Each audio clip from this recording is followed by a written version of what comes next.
আমি সকলোৱে গাজৰৰ হালোৱা বা পায়স খাওঁ নহয় জানো?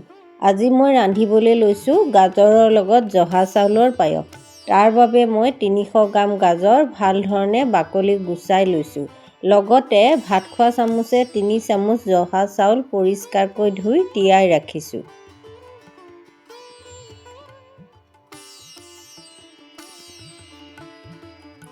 গাজৰ কেইটা এখন পিহনাৰ সহায়ত ৰুকি লৈছোঁ। এয়া দেখিছেনে, মোৰ গাজৰ কেইটা ৰুকা হৈ গ'ল। গেছত এখন কেৰাহী পাতি প্ৰথমতে 1 চামুচ গৰু ঘিউ দিলোঁ। জোখমতে কাজু, খিচমিচ, পিস্তা আৰু আলমণ্ড কেইটামান 1 মিনিটৰ বাবে ভাজি ল'লোঁ। ভজা হ'লত এখন থালত কাঢ়ি ল'লোঁ।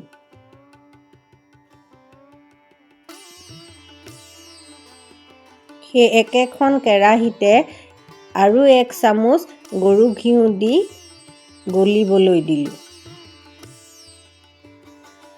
ঘিউ গলি গ'লত ৰুকি লোৱা গাজৰখিনি দি দিলোঁ।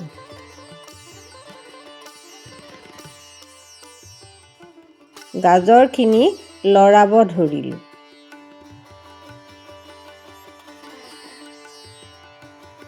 দুখিলা তেজপাত দিলোঁ।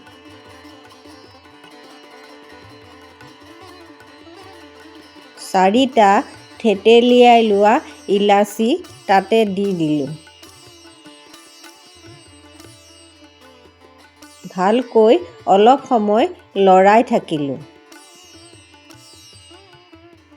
গাজৰখিনি অলপ সিজা যেন হ'লত মেজাৰিং কাপে গৰম কৰি ৰখা আধা লিটাৰ গাখীৰ দি মিহলাব ধৰিলোঁ।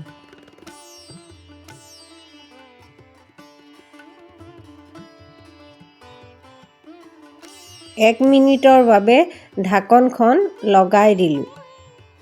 1 মিনিটৰ পাছত ঢাকনখন উঠাই গাজৰখিনি কেইবাবাৰো লৰাই তিয়াই ৰখা জহা চাউলকেইটা মিক্সিত আধা খুন্দা কৰি তাতে ঢালি দি কম জুইত কিছু সময় লৰাব ধৰিলোঁ।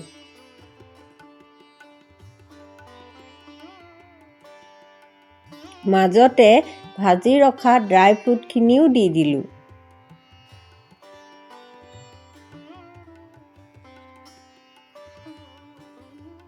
জোখমতে চেনি দিলোঁ। ৰঙা গাজৰটোত অলপ মিঠা বেছি থকাৰ বাবে চেনি অলপ কমকৈ দিলেই হয়। মিশ্ৰণখিনি সিজা হ'লত আৰু গাখীৰখিনি কমি যোৱা যেন দেখিলত আৰু আধা লিটাৰ গাখীৰ তাতে দি মিহলাব ধৰিলোঁ।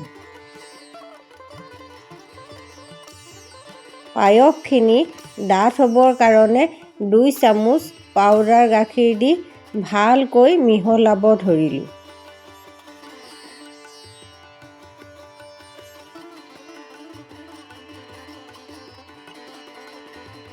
আকৌ 1 মিনিটৰ বাবে ঢাকনখন লগাই আৰু উঠাই লৰাব ধৰিলোঁ। 1 চামুচ ইলাচি আৰু ডালচেনি গুড়ি দি মিহলালোঁ।